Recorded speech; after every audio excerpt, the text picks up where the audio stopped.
Hi, my name is Kelly, and in today's video we're going to be looking at the A-level results and the GCSE results and what to do after receiving them. How can you support your teen in moving forward? Now, if you're a parent of a child who's just received their A-level results, you've been on a tumultuous journey from all the constant back and forth and changes.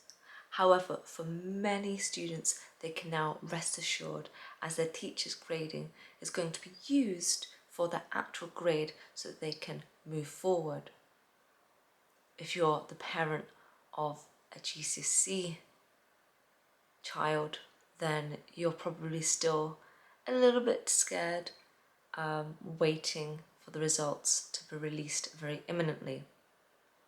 Now, again, you can take heed that the teacher's predicted grades are going to be used, which is fantastic because it draws upon a myriad of factors: schoolwork, classwork, class assessments, homework, and the mock exams to help construct a fair grade.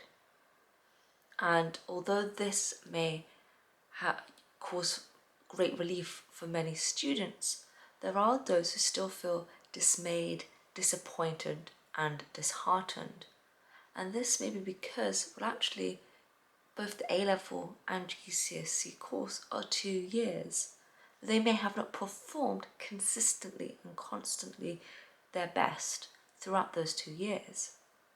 Perhaps their homework was not up to standard, and their mocks may have been treated more like a run-up or run-through to the real thing to see where they would fare with what they had done, and so to see where their weaknesses lie and then hone their knowledge for the real thing.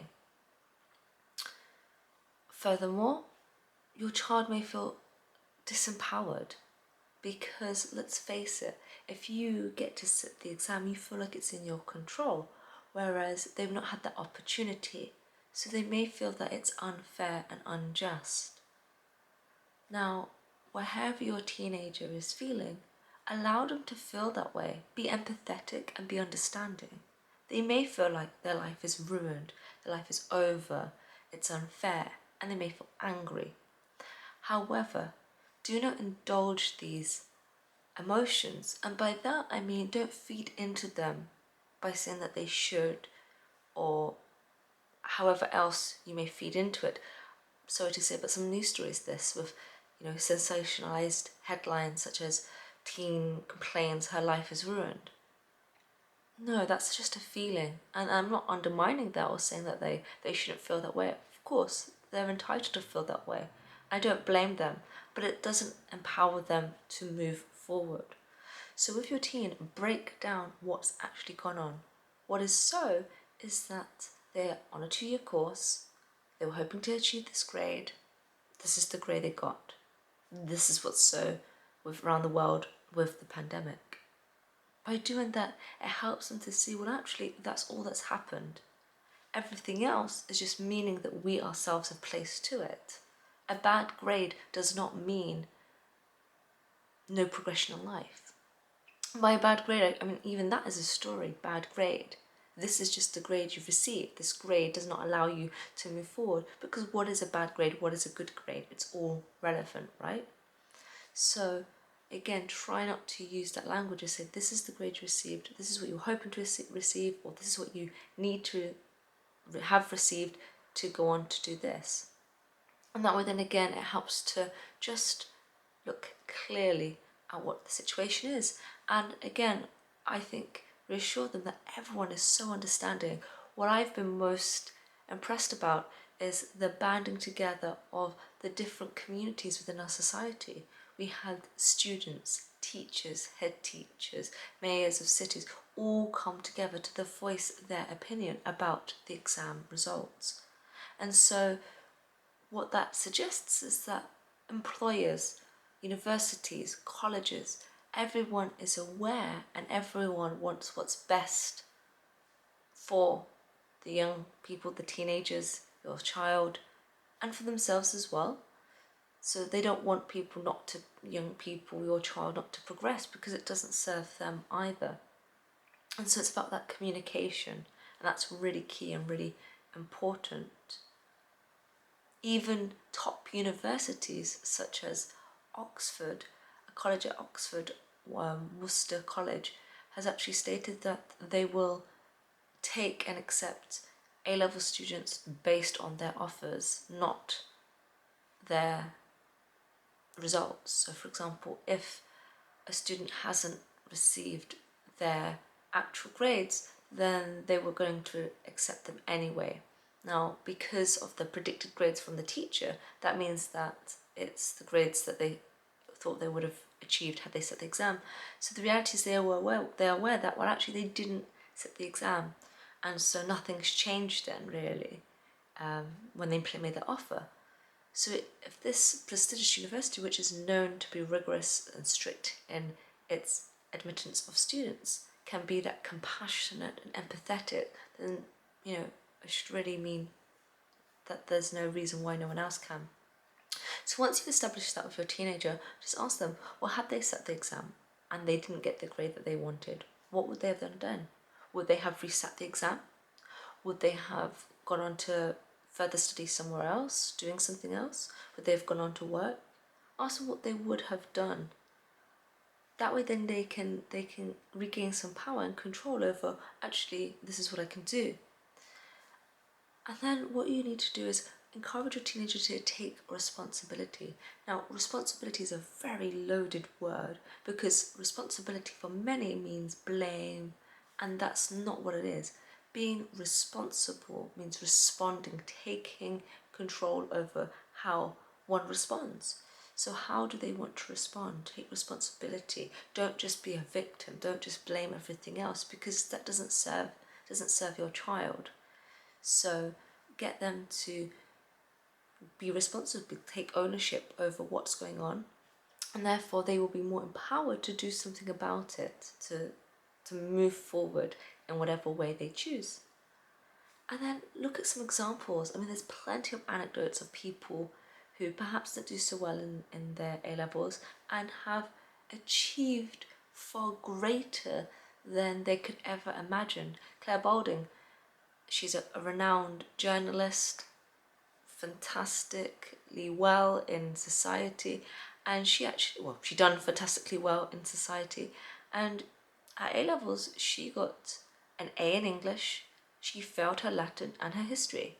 She had an interview with Cambridge University and it didn't go so well.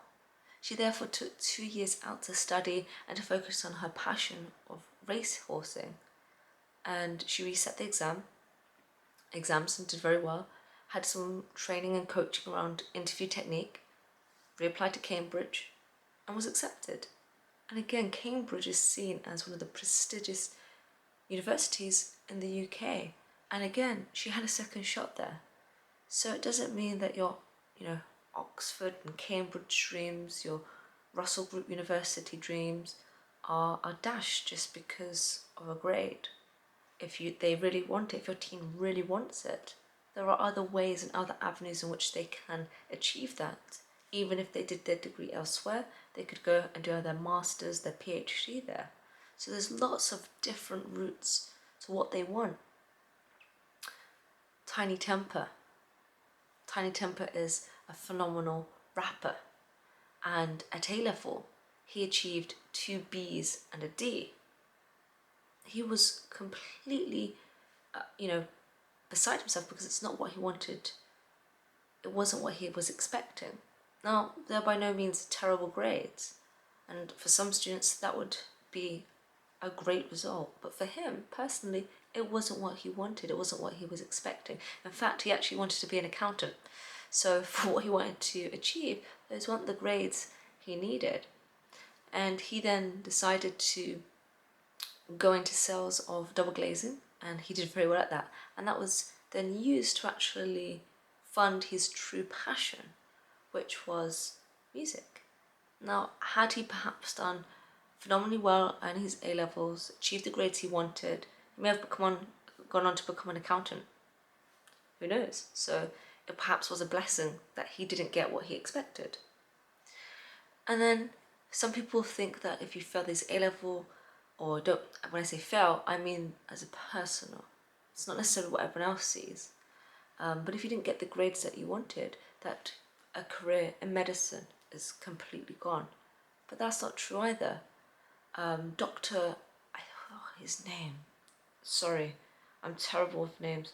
Dr. Mark Lithgow, or Dr. Lithgow, he did so, I want to say badly, but he didn't achieve the grades that he wanted. I mean, I can't, that's how, much we put like story into and judgment into, exams and grades, that, it's easy just to drop a word there. But actually, when I say done badly, instantaneously you can't help but, feel sorry or feel, oh no, and it actually does weaken or disempower, should I say, the individual. So I apologise, that's not what we should be doing here. Just what so. He did not achieve the grades he expected.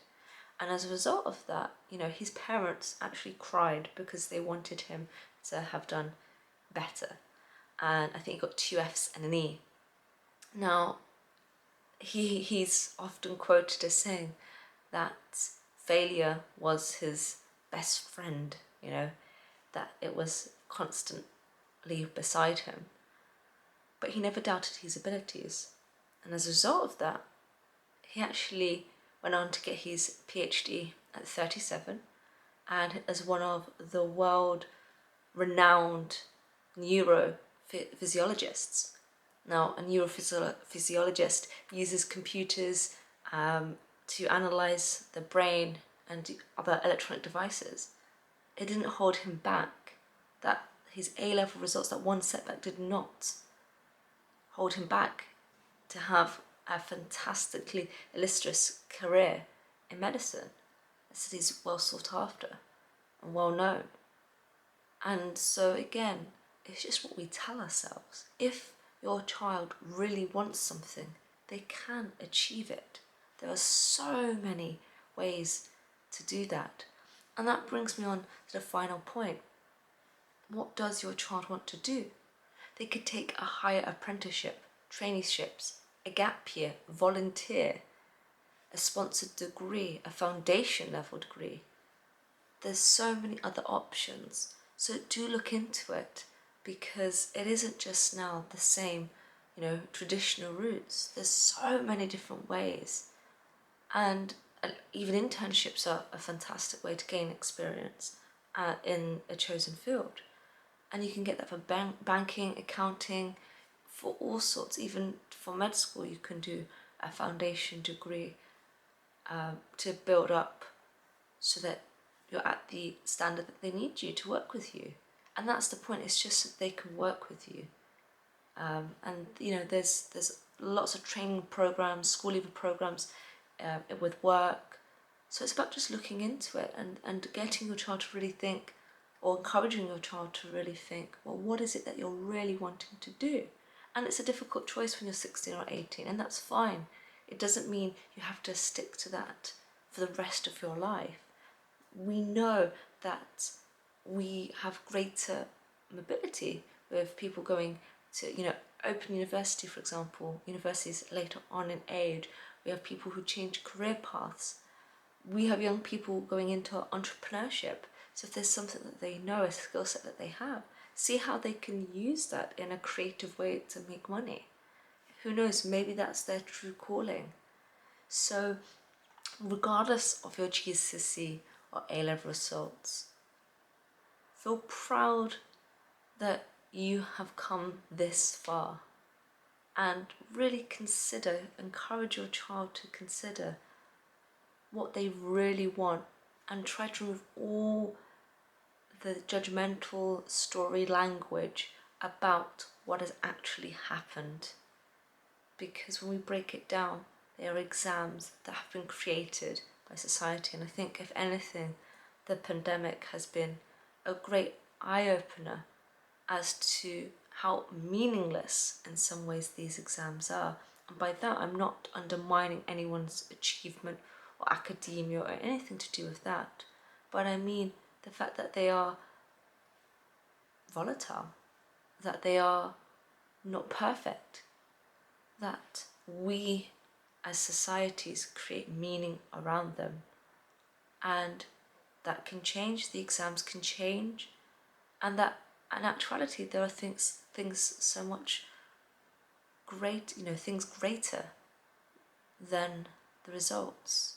The character, kindness, compassion, communication, all of these things which help an individual to live a life that they are fully empowered and that they love. And so yeah, getting and passing an exam can be useful in achieving what you need, but it by no means defines an individual. So there will be a list of links to help you and your teen to move forward from their results wherever they are. But take heed that everyone is being empathetic, everyone understands, and no life is over based on an exam result. And let me know how you get on. I'd love to hear, feedback from teenagers, from parents, what your plans are, what are your dreams, what are your ambitions, how did you do, and how your teenager is now empowered to move forward in an exciting time in their life. If they've just done their A-levels, they are now taking the first steps into adulthood. If they've done their GCSEs, where are they going? What are they up to? What are they creating for themselves? It's a fantastic opportunity for them. So I'd love to hear from you. Thank you. And if you have any questions, please do get in touch as well. Bye for now.